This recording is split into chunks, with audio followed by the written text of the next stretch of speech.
നമസ്കാരം. ആരോഗ്യ പ്രശ്നങ്ങളെ തുടർന്ന് ചികിത്സയിലായിരുന്ന മമ്മൂട്ടി പൂർണ്ണ ആരോഗ്യവാനെന്ന് നിർമ്മാതാവ് ആൻഡോ ജോസഫ്.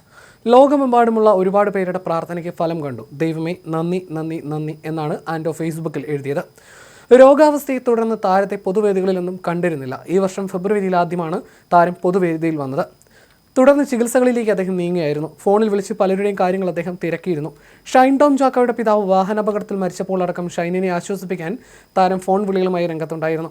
ചികിത്സാർത്ഥം സിനിമയിൽ നിന്ന് അവധിയെടുത്ത് ചെന്നൈയിലേക്ക് പോയ താരം പൂർണ്ണ ആരോഗ്യവാനാണെന്ന് ഡോക്ടർമാർ സാക്ഷ്യപ്പെടുത്തി. നേരിയ ക്യാൻസർ ലക്ഷണം ഉണ്ടായപ്പോഴാണ് മമ്മൂട്ടി ചികിത്സയിൽ പ്രവേശിച്ചത്. ചികിത്സയ്ക്കിടെ ഇന്ന് രാവിലെയോടെയാണ് എല്ലാ ടെസ്റ്റുകളുടെയും ഫലങ്ങൾ പുറത്തു വന്നത്. ഉടൻ കേരളത്തിലേക്ക് മടങ്ങിയെത്തുന്ന അദ്ദേഹം സെപ്റ്റംബറിൽ മഹേഷ് നാരായണൻ സിനിമയിൽ ജോയിൻ ചെയ്യുമെന്ന് താരത്തോട് അടുത്ത വൃത്തങ്ങൾ അറിയിച്ചു. സന്തോഷത്തിൽ നിറഞ്ഞ കണ്ണുകളോടെ കൈകൂപ്പി നിങ്ങളുടെ മുന്നിൽ ഞാൻ നിൽക്കുന്നു. പ്രാർത്ഥിച്ചവർക്കും കൂടെ നിന്നവർക്കും ഒന്നും ഉണ്ടാവില്ല എന്ന് പറഞ്ഞ് ആശ്വസിപ്പിച്ചവർക്കും പറഞ്ഞാൽ തീരാത്ത സ്നേഹത്തോടെ പ്രിയപ്പെട്ടവരെ നന്ദി എന്നാണ് മമ്മൂട്ടിയുടെ സന്തത സഹചാരിയായ ജോർജ് കുറിച്ചത്. മലയാള സിനിമയിലെ പ്രമുഖർ ആൻഡോ ജോസഫിന്റെ പോസ്റ്റിനും താഴെ ആശംസകളും പ്രാർത്ഥനയുമായി എത്തിയിട്ടുണ്ട്. എക്കാലത്തെയും വലിയ വാർത്തയെന്നായിരുന്നു നടി മാല പാർവതിയുടെ കമന്റ്. ഇത്രയും ആളുകൾ ഒരുമിച്ച് പ്രാർത്ഥിക്കുമ്പോൾ ദൈവത്തിന് കേൾക്കാതിരിക്കാൻ പറ്റില്ലല്ലോ എന്ന് സംവിധായകൻ കണ്ണൻ താമരക്കുളവും കമന്റ് ചെയ്തു.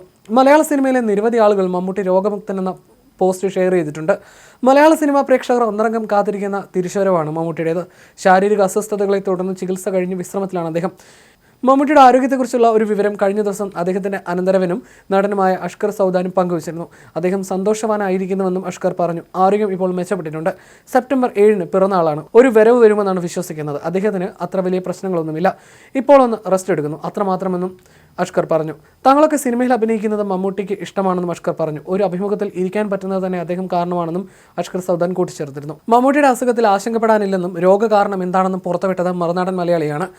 ആരോഗ്യകാര്യത്തിൽ അതീവ ശ്രദ്ധാലുവായ മമ്മൂട്ടി ഇടയ്ക്ക് ഛർദ്ദിക്കുന്ന അവസ്ഥ വന്നു. ഇതോടെ പരിശോധനകൾ നടത്തിയപ്പോൾ കുടൽ ക്യാൻസറിന്റെ നേരിയ തുടക്കമെന്നാണ് ഡയഗ്നോസ് ചെയ്തത്. എന്നാൽ ഇത് അത്ര ഗൗരവമുള്ളതല്ലെന്നും നിസ്സാര പ്രശ്നമാണെന്നുമായിരുന്നു അറിയാൻ മമ്മൂട്ടിയുടെ ദൈനംദിന കാര്യങ്ങളെക്കുറിച്ച് അറിയാവുന്നവർ പറഞ്ഞത്. തുടക്കം മുതൽ തന്നെ ചികിത്സാ കാര്യങ്ങളിൽ സംസ്ഥാന സർക്കാരും സജീവ അന്വേഷണങ്ങൾ നടത്തിയിരുന്നു. മുഖ്യമന്ത്രി പിണറായി വിജയൻ തന്നെ നേരിട്ട് മമ്മൂട്ടിയുടെ ചികിത്സാ കാര്യങ്ങൾ അവലോകനം ചെയ്തിരുന്നു. വിദഗ്ധ ഡോക്ടർമാരുടെ സംഘമാണ് മലയാളത്തിലെ സൂപ്പർ താരത്തിന്റെ ചികിത്സയ്ക്ക് മേൽനോട്ടം നൽകിയത്. വിദേശത്തടക്കം പോയിട്ടുള്ള ചികിത്സയുടെ ആവശ്യം ഈ ഘട്ടത്തിൽ ഇല്ലെന്നായിരുന്നു വിലയിരുത്തൽ. മമ്മൂട്ടിയുടെ മകൻ ദുൽഖർ സൽമാൻ ഷൂട്ടിംഗ് നിർത്തി അച്ഛൻ്റെ ചികിത്സയ്ക്ക് പോയെന്ന സോഷ്യൽ മീഡിയ ചർച്ചയായതോടെയാണ് മമ്മൂട്ടിയുടെ അസുഖ വിവരം സോഷ്യൽ മീഡിയയിലും പലവിധ അഭ്യൂഹങ്ങളായി മാറിയത്. അതേസമയം ഡിനോ ഡെന്നീസ് ഒരുക്കിയ ബസൂക്കയാണ് ഏറ്റവും ഒടുവിൽ പുറത്തിറങ്ങിയ മമ്മൂട്ടിയുടെ ചിത്രം. മഹേഷ് നാരായണന്റെ സംവിധാനത്തിൽ ഒരുങ്ങുന്ന ബിഗ് ബജറ്റ് ചിത്രം, നവാഗതനായ ജിതിൻ ഗജോ സംവിധാനം ചെയ്യുന്ന കളങ്കാവൽ എന്നിവയാണ് മമ്മൂട്ടിയുടേതായി വരാനിരിക്കുന്ന ചിത്രങ്ങൾ. മഹേഷ് നാരായണൻ സംവിധാനം ചെയ്യുന്ന ചിത്രത്തിൽ മമ്മൂട്ടിക്കൊപ്പം മോഹൻലാൽ, കുഞ്ചാക്കോ ബോബൻ, ഫഹദ് ഫാസിൽ തുടങ്ങിയ വലിയ താരനിരയും അണിനിരക്കുന്നുണ്ട്. വിനായകനാണ് കളങ്കാവലിൽ പ്രധാന വേഷത്തിലെത്തുന്ന മറ്റൊരു താരം.